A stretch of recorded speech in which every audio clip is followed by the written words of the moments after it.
तो welcome to our channel Chronic Media. और आज हम लोग एक ऐसे टॉपिक के ऊपर बात करने जा रहे हैं जो कि हमारे चैनल पे काफी समय से एकदम ट्रेंडिंग हॉट टॉपिक रहा है, लेकिन हम लोग इस पे अभी तक बात नहीं किए थे क्योंकि हम इस पे एक डेडिकेटेड वीडियो लाने वाले थे। और आज वो दिन आ गया है कि वो चीज पे हम लोग एक डेडिकेटेड वीडियो ले आए हैं। सो ज्यादातर लोगों को इसके बारे में पता चल ही गया होगा। हम बात कर रहे हैं उज़ुमाकी मांगा के पीछे छुपे एक राज जो कि है स्पाइरल। और आज हम जानने वाले हैं थ्योरी रिलेटेड टू स्पाइरल, और हम काफी सारे सवालों के जवाब देने की भी कोशिश करेंगे, जैसे कि आखिर स्पाइरल क्या है, स्पाइरल ने एंड तक किरे और सूची को कुछ क्यों नहीं किया था, आखिर ये स्पाइरल करना क्या चाहता था, और भी बहुत कुछ। मैं चाहता हूँ कि आप सभी स्टिक रहे हमारे वीडियो से, जो कि बहुत ही इंटरेस्टिंग होने वाली है। तो अब बिना किसी टाइम को वेस्ट करते हुए दीपांकर भाई चलो इंट्रो लगा दो।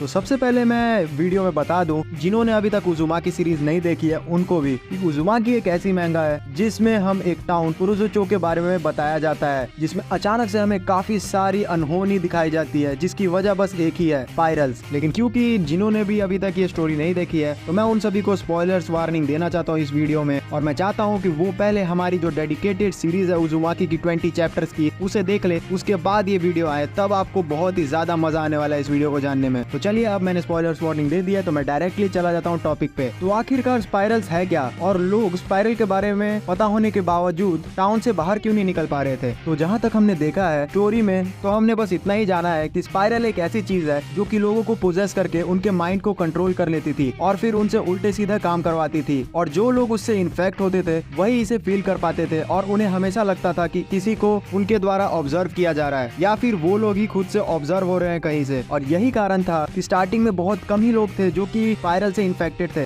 इसीलिए ज्यादातर लोगों को पता ना होने के कारण अचानक से टाउन में भगदड़ नहीं मची। और आप लोग भी जानते हैं कि कोई भी बहुत जल्दी अपना पुराना बसाया हुआ घर छोड़ के जाना नहीं चाहता है, इसलिए अगर एक दो केसेस लोगों को दिख भी रहे थे तो लोग उसे इग्नोर कर दे रहे थे और टाउन को छोड़कर बाहर नहीं जा रहे थे, जिसकी मदद से स्पाइरल्स ने धीरे धीरे लोगों को इन्फेक्ट करना सही समझा। और फिर जब सारे लोग इन्फेक्ट हुए तब बहुत देर हो चुकी थी, और स्पाइरल्स ने पूरे टाउन पर कब्जा कर लिया था। इसी वजह से कोई भी बाहर नहीं भाग पा रहा था। नेक्स्ट, आखिर स्पाइरल्स किरे और सूची को कुछ भी क्यों नहीं कर पा रहा था एंडिंग के एपिसोड तक। तो ये सवाल काफी लोगों के मन में आया होगा उज़ुमाकी को देखते हुए, और मैं जानता भी हूँ कि ये सवाल बहुत लाजमी है, क्योंकि किरे और सूची उन चुनिंदा लोगों में से एक थे जो कि सबसे पहले फील किए थे स्पाइरल्स के इफेक्ट को। फिर भी उनको छोड़ के उनके अगल बगल के सारे लोग इफेक्ट हो रहे थे। तो इसकी वजह मैं ये समझता हूँ कि जो राइटर है जुंजी ईतो, वो इसी टाइप की स्टोरी लाइन फोकस करते हैं जिसमें उनका जो मेन प्रोटैगनिस्ट होता है वो ज्यादा इंपॉर्टेंट नहीं, बल्कि उसी के थ्रू जुंजी ईतो हमें स्टोरी को पोर्ट्रे करने की कोशिश करते हैं। वो एक टूल थे जो हम व्यूअर्स के पर्सपेक्टिव को शो करने के लिए यूज किए थे।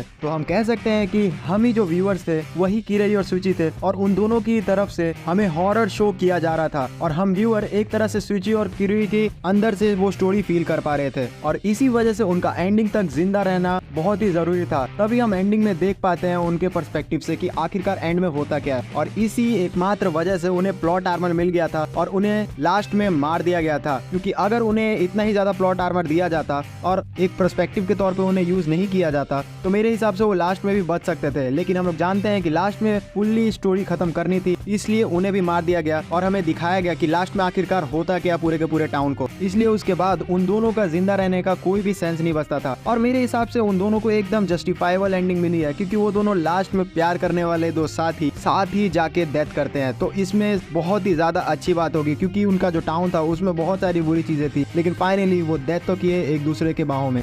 नेक्स्ट, आखिर ये स्पाइरल्स करना क्या चाहता था। पूरे स्टोरी को ध्यान से देखने के बाद मुझे ऐसा लगता है कि ये जो स्पाइरल है वो बहुत ही पुरानी स्पीसीज है, जो कि मैनकाइंड से भी पहले से यहाँ पे रह रही है। जैसा कि हम लोग जानते हैं कि अर्थ पे इंसानों के साथ साथ बहुत सारी स्पीसीज है जो रहती है, तो सेम लाइक ये स्पाइरल एक स्पीसीज है जो कि एक पैरासाइट की तरह है। और हम जानते हैं कि पैरासाइट की एक स्पेशलिटी होती है कि वो अपने होस्ट को कंट्रोल करने की कोशिश करते हैं, या फिर उनके ही भरोसे जीते हैं। तो हो सकता है कि जब काफी समय बीत गया और मैनकाइंड नहीं थे अर्थ पे, तो ये जो स्पाइरल्स वाले पैरासाइट थे उन्हें कुछ मिलता ही नहीं था जिसपे वो होस्ट कर पाए, इसलिए ये अंडरग्राउंड हाइबरनेट करके रहते थे। लेकिन जैसे जैसे मैनकाइंड डेवलप हुई वैसे वैसे वो टाउन स्टेब्लिश करना शुरू कर दिए, और उसी समय लोगों को कुरोज़ुचो दिखा होगा कि यहाँ पे खाली जगह है और समुद्र किनारे लोग रह सकते हैं, तो उन्होंने टाउन बसाया होगा वहाँ पे। और उसी के बाद जैसी स्पाइरल्स को लोगों को बसते हुए देखा होगा और उसे एकदम होस्ट वाली फीलिंग आ गई होगी, तो वो तुरंत ही एकदम एक्टिव हो गया। फिर उन्होंने दोबारा से स्टार्ट कर दिया पैरासाइट की तरह हंट करना, और रही बात स्पाइरल के पास ऐसी शक्ति क्यों थी कि वो सारे लोगों को टाउन से बाहर नहीं जाने देते थे, तो मेरे हिसाब से वो असल में ऐसा कुछ करते ही नहीं थे। वो बस लोगों के ब्रेन को कब्जा कर लेते थे, जिससे लोगों को रास्तों का पता ही नहीं चलता था और वो कुछ पता ही नहीं कर पाते थे। इसी वजह से वो लोग उस टाउन से निकल ही नहीं पाते थे और इसी चीज का फायदा उठाते हुए वो जो स्पाइरल था वो धीरे धीरे लोगों को कंज्यूम कर लेते हैं और फिर बहुत सालों के लिए हाइबरनेट हो जाते थे। सेम लाइक जैसे बहुत सारे जो कोल्ड ब्लडेड एनिमल होते हैं वो करते हैं। और वैसे ही जैसे 100,000 साल बीत जाते हैं और फिर उसके बाद वो दोबारा से देखते हैं कि लोग बच चुके हैं ऊपर, तो दोबारा से वो अपनी एक्टिविटी चालू करते हैं। या फिर इस पे एक नेक्स्ट थ्योरी भी हो सकती है कि असल में जो स्पाइरल्स है वो डेविल का रूप है, जो कि बहुत समय पहले कुरोज़ोचो में लोगों ने काला जादू किया था, उसी की वजह से अचानक से यहाँ पे आ गए थे। और मुझे लगता है कि उनका जो जादू था वो एकदम उल्टा पड़ गया और हमेशा के लिए जो कुरोज़ोचो था उस पे एक श्राप लग गया। मगर सच कहूँ तो मुझे ये थ्योरी में उतना मजा नहीं आया और मुझे मेरी जो फर्स्ट थ्योरी है उसी में थोड़ा बहुत दम लगता है। बाकी आप लोगों पे है, आप कमेंट्स में बताइए कि आपको क्या लगता है, कौन सी थ्योरी ज्यादा सेंस बनाती है। और अगर आपके पास भी कोई अच्छी थ्योरी है तो आप बता सकते हैं। मुझे जिसकी भी थ्योरी अच्छी लगेगी मैं उसे पिन कर दूंगा। तो गाइस, जितनी भी थ्योरी रिलेटेड टू उज़ुमाकी थी वो मैंने आप सभी को बता दी है और मैं होप करता हूँ कि आपके सारे जितने भी FAQs थे उसको मैं आंसर कर पाया हूँगा। और दूसरी तरफ हमारी टीम बहुत सारी हॉरर मांगा भी एक्सप्लेन करना चालू कर दिया है आप सभी के डिमांड पे, तो हम आपसे उस पे बस सपोर्ट चाहते हैं और आप हमें भर के अगर सपोर्ट करेंगे तो आपके डिमांड पे और भी बहुत सारे एनिमेज हम लोग एक्सप्लेन करेंगे। और अगर आपको हमारा कंटेंट और मेहनत पसंद आता है तो आपको हमारी टीम का काम भी पसंद आता ही होगा। तो आप हमारी टीम को सपोर्ट दिखाने के लिए डोनेट भी कर सकते हैं अगर आप चाहे तो। हमारा UPI डिस्क्रिप्शन में दिया हुआ है और अगर आप हमें नॉर्मली भी सपोर्ट करना चाहते हैं तो हमारे कंटेंट को शेयर और सब्सक्राइब भी कर सकते हैं। हमारे लिए दोनों ही सपोर्ट बहुत ही ज्यादा इंपॉर्टेंट है, चाहे तो आप हमें मॉनेटरी सपोर्ट कर सकते हैं या फिर नॉन मॉनेटरी भी। तो आज के वीडियो में बस इतना ही था, तब तक के लिए बाय।